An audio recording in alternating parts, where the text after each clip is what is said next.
this year. Just started in Okay. February. All right.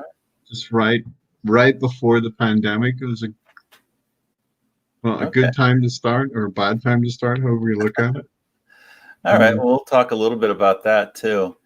And yeah, as you know, we just start kind of chit-chatting at first because it takes a little bit of time for the live feed to go up. And Mm-hmm. I want to give people a chance to get on. But as soon as I start seeing people trickle in. Start talking. Is it okay to drink? Sure. Absolutely. I Absolutely. figure Irish literature needs a pint of stout to go with it. That's right. That's right. Now, is Crothers an Irish name? It's a Scottish name. It's Okay.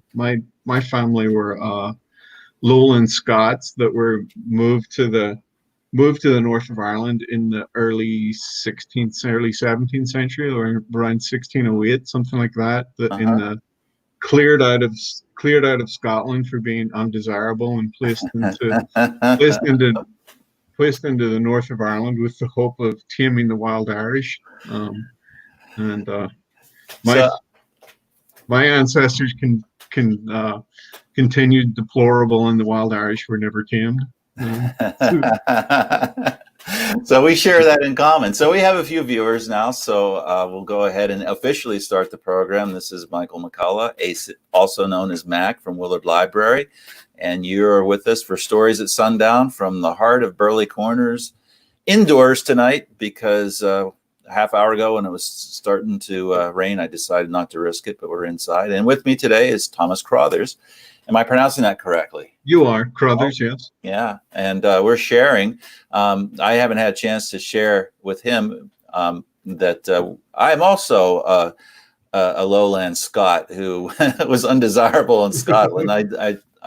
I descend from those folks, and so a good Scotch-Irish tradition here. And we decided tonight that we're going to spend a little time on W.B. Yeats, William Butler Yeats, who is arguably one of the best English poet or British poets of all time, maybe worldwide. But first, just a little bit of introduction.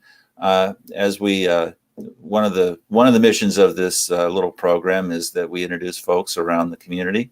And there you have a fan, Thomas, right there. Oh, hi, Jill. Hi, Jill. So tell us a little about you were just saying that you are the CFO at RY. Did I get that right? RY. RY. Tell us a little bit about that. It's an organization in Kalamazoo that provides specialized residential housing for people with developmental disabilities. Also provides supported living assistance for people with developmental disabilities.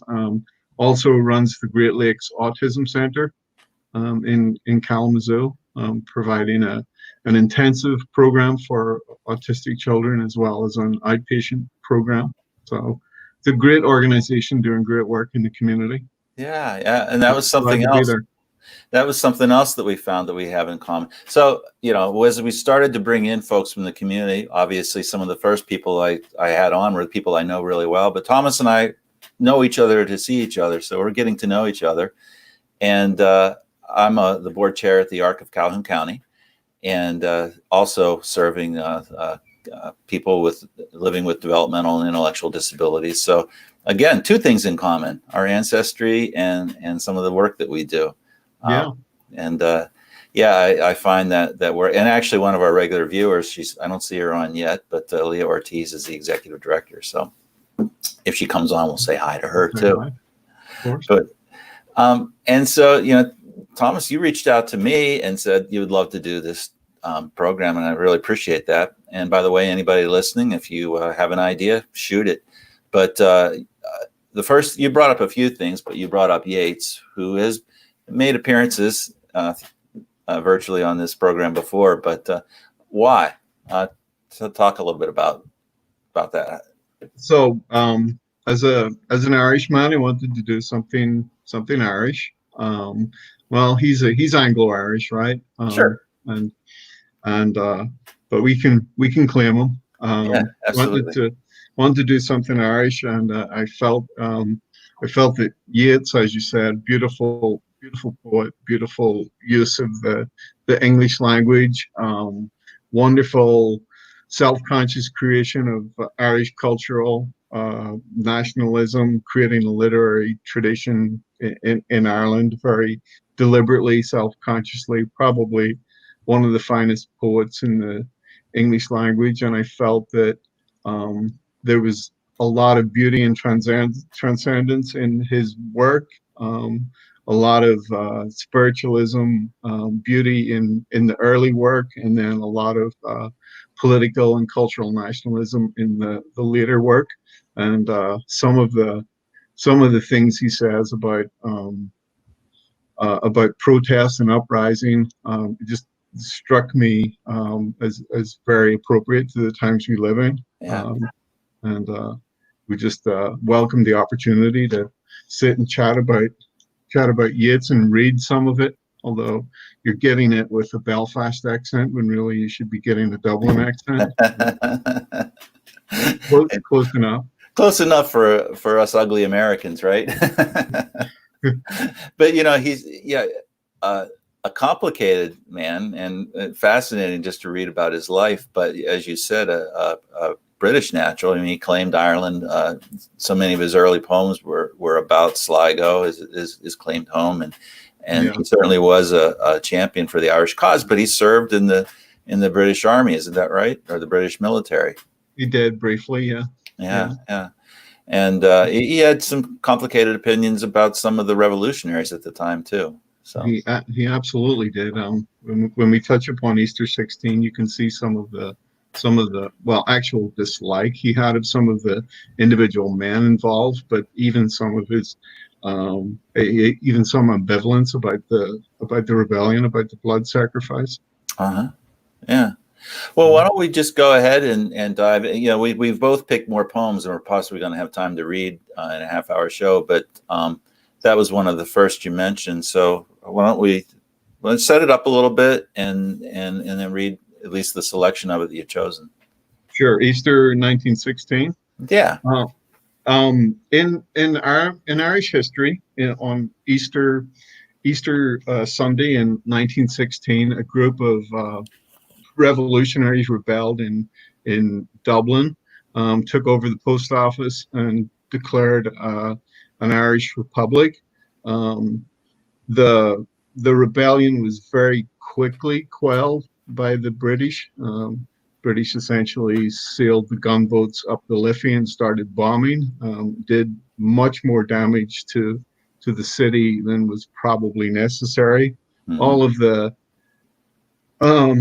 of the revolutionaries, the 16 leaders of the rebellion were captured and all met their end in Kilmainham jail. All were shot dead by the British. It was probably a foolish rebellion.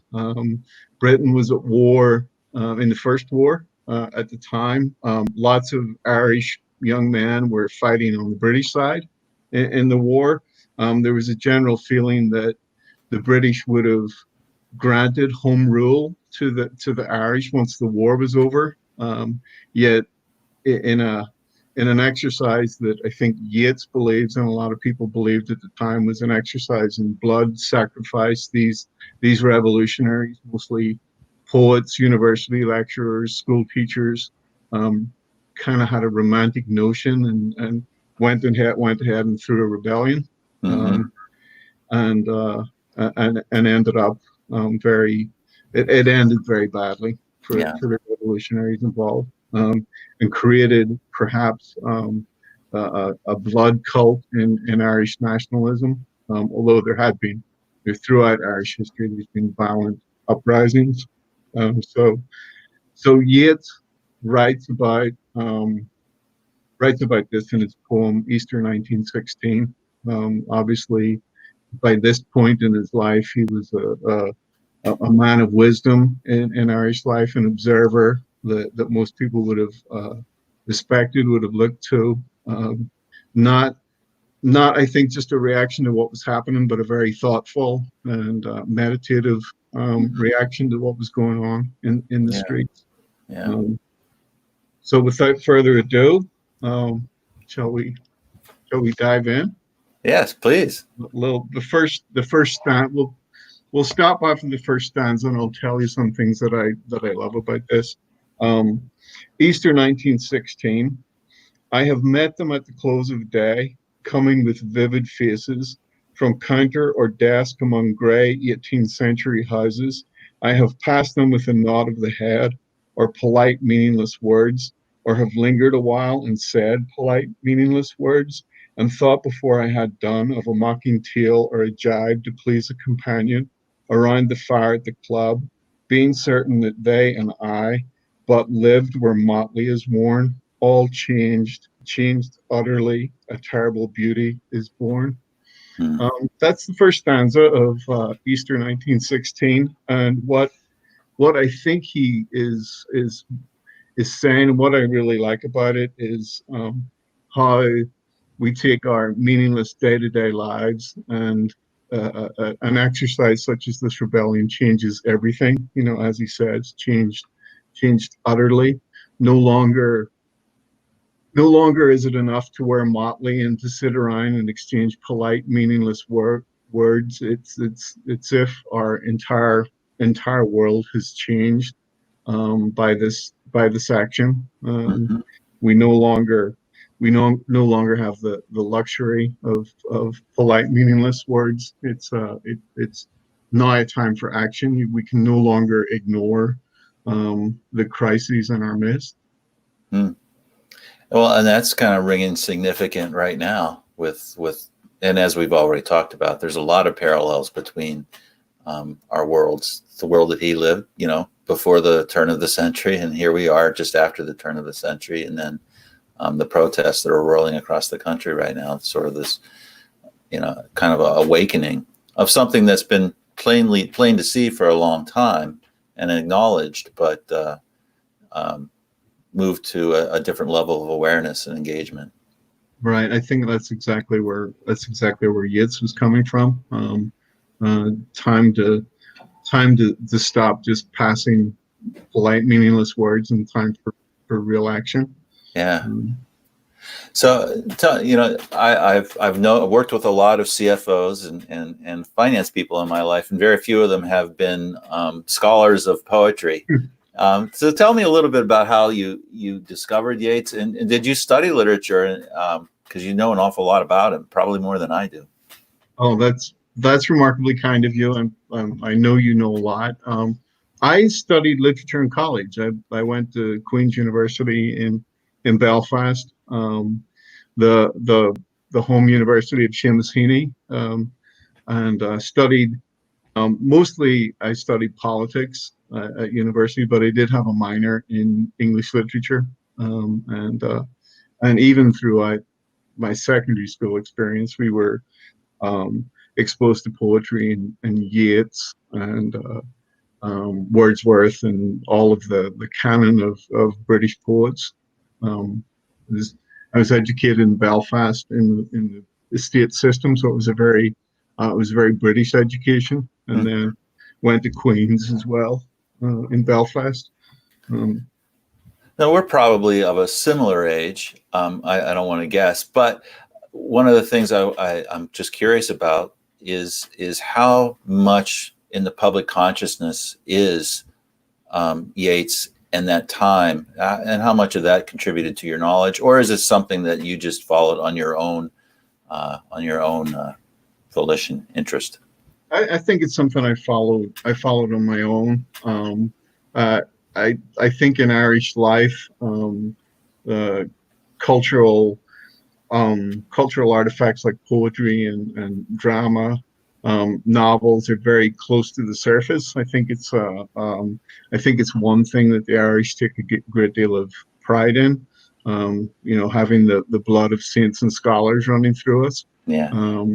And I think it's something that's very close to the surface. Yeah. I think it's a very definitional thing for the Irish. Mm-hmm. Yeah.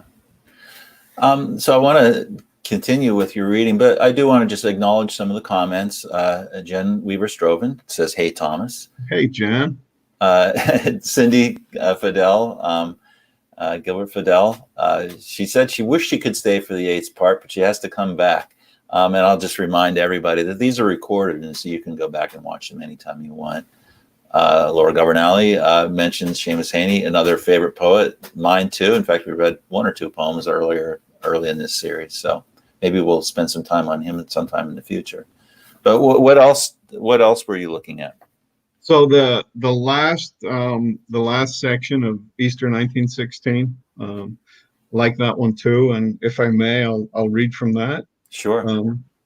The fourth stanza, Easter 1916.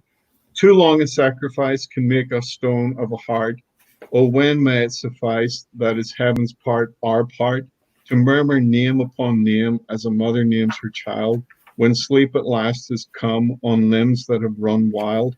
What is but nightfall? No, no, not night, but death.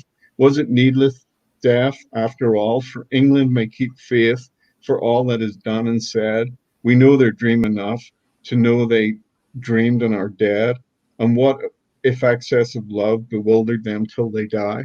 I write it out in a verse, MacDonagh and McBride and Connolly and Pierce, now and in time to be, wherever green is worn, or changed utterly, a terrible beauty is born. I like the last stanza, and I like if I may, there might be a parallel to our times. I like the fact that he calls out the names of the revolutionaries, and I think that's something that's happening now in the protests that we're seeing around the nation, where the names of the people are being repeated, so that so we can reinforce their humanity, reinforce that they were human beings, and I think that's what Yeats is doing here too. MacDonagh, McBride, Connolly, and Pierce were all leaders of the revolution. Connolly was a socialist leader, leader of the Irish labor movement. He was brutally killed in the end, James Connolly. He was so badly injured in the fighting surrounding the rebellion that when the British shot him, they had to tie him to a chair to keep him upright, so they could keep him upright long enough to shoot him. Yeah. And Patrick Pearse is obviously one of the leaders of the nationalist the revolution in Ireland, and he too died by firing squad. And again, the refrain of this, the refrain of Easter 1916, repeated, at the end of most of the stanzas of this poem, this idea of something being changed utterly, a terrible beauty is born. I really like that, and I really hope that it speaks to our own day, that things can change and change utterly. Right.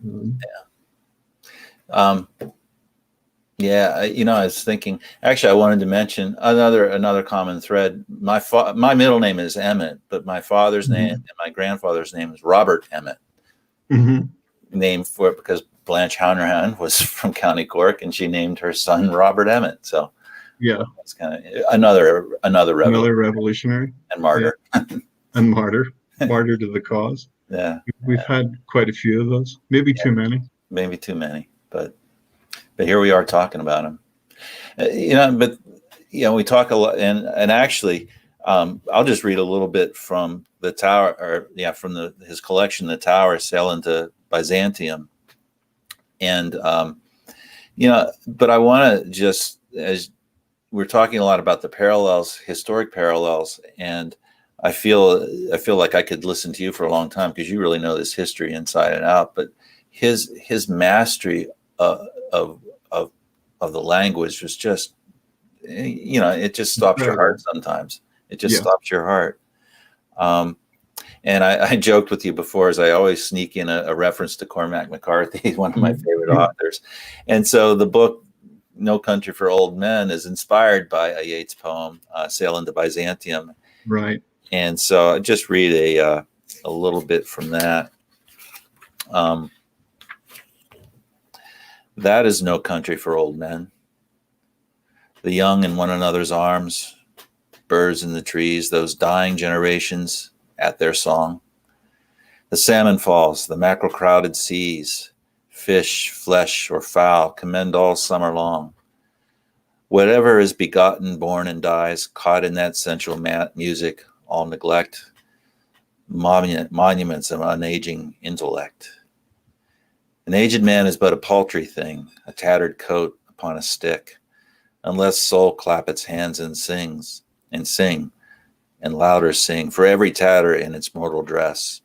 Nor is there singing school, but studying monuments of its own magnificence.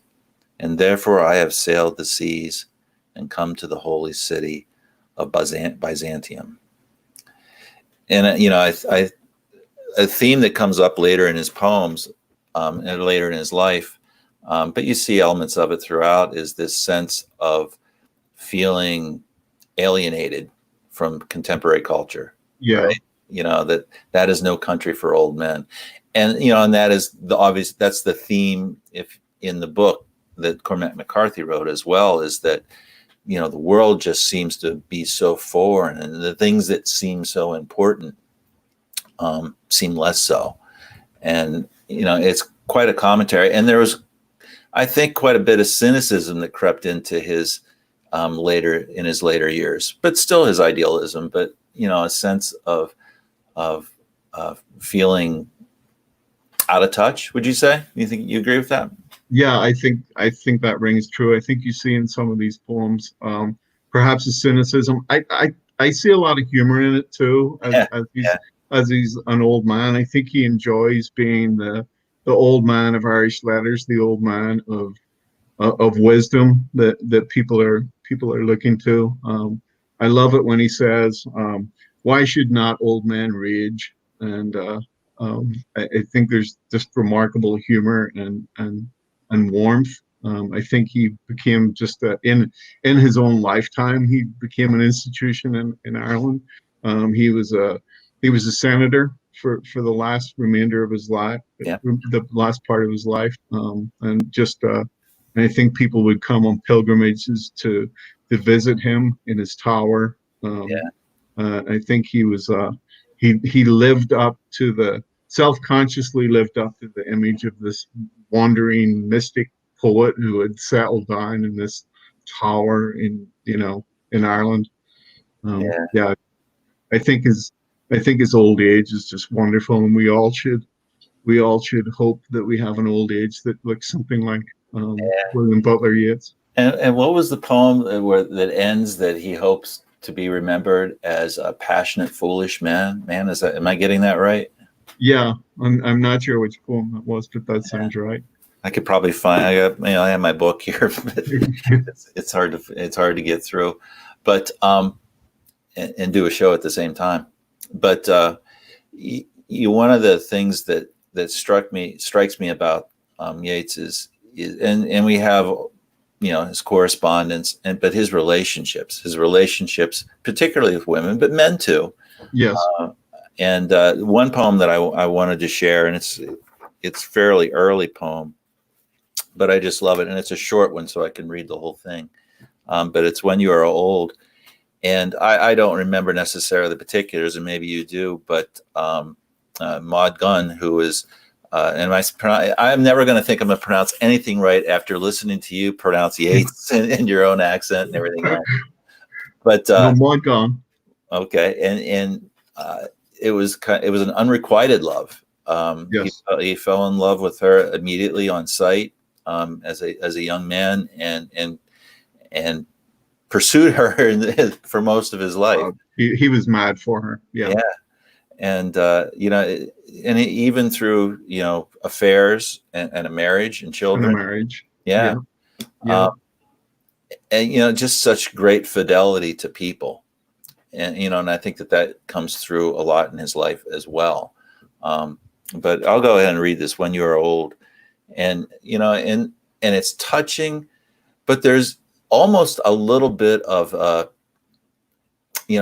dig at the subject, Yes. that you should regret this, or you're going to regret this. Love goes away, it's beautiful, but it's also kind of funny and kind of humorous, but it's also a tearjerker. When you are old and gray and full of sleep and nodding by the fire, take down this book and slowly read. and dream of the soft look your eyes had once, and of their shadows deep. How many loved your moments of glad grace, and loved your beauty with love false or true? But one man loved the pilgrim soul in you, and loved the sorrows of your changing face. And bending down beside the glowing bars, murmur, a little sadly, how love fled, and paced upon the mountains overhead, and hid his face amid a crowd of stars. Yeah. That's why we read poetry. Yeah, it's beautiful. It's beautiful. Maud Gonne was married to, I was just checking the fact here, married to Major John McBride, Right. one of the men who was shot in the Easter rebellions in 1916. And not a man that Yeats had very high opinion of, aside from his personal bias. Right. Thought him a vainglorious life. Yeah. So we have just a few minutes left. So I'm going to defer to you, and let's do another pretty one. Let's do some of the beautiful romantic stuff and not the political stuff. This one I absolutely love. It's again a love poem of sorts, called the Cloths of, he wishes for the cloths of heaven. Had I the heavens embroidered cloths, enwrought with golden and silver light, the blue and the dim and the dark cloths of night and light and the half light, I would spread the cloths under your feet. But I, being poor, have only my dreams. I have spread my dreams under your feet. Tread softly because you tread on my dreams. Wow. Laura says that's her favorite Yeats poem. It's absolutely beautiful. I love that he's declares himself poor when he was actually part of the Anglo-Irish ascendancy and not quite poor at all. but God, his father was an artist. His brother was an artist as well, was he not? Jack Yeats was an artist. He could draw a galloping horse in 3 strokes. Quite a tremendous artist. Yeah. And another thing I love, and I always hope that when we have these, that people, our listeners, will go discover some for themselves. And Yeats is eminently available. Poetryfoundation.org. Also the Gutenberg Project. You can download most of these books for free. They're in the public domain. And of course, World Library has a large collection, because what library wouldn't? But one of the things I love about his poetry is that it's actually pretty easy to memorize and recite. And I used to do, actually, it was one of the things I used to read to my son when he was young.